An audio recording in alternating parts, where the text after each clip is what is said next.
Hey guys, and welcome back to this channel. In this video I'll be showing you guys how you can create this black and white video transition, shake video transition on CapCut PC.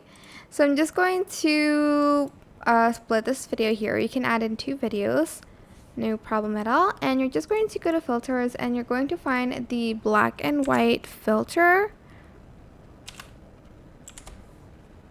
And you're going to add that like kind of in the middle here. Okay, so you're going to want to kind of add that shortly.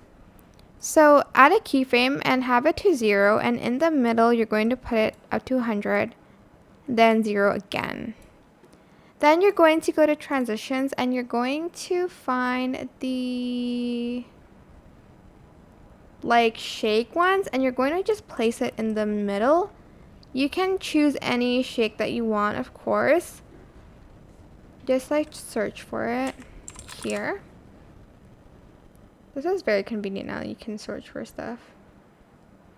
And you can adjust, well, they do have like this, okay, but it's a pro feature, but this one doesn't. Whoops. This one isn't. So here you can adjust the duration of it. Have it the same as the black and white filter. And that's it. Super simple. I hope this tutorial was helpful for you guys. Don't forget to like, comment, share. Also subscribe to this channel if you haven't done that already. And if you have any questions, just leave it in the comment section down below and I'll try my best to answer them all for you guys. And if you find this video helpful, please click the thanks button above the description box down below.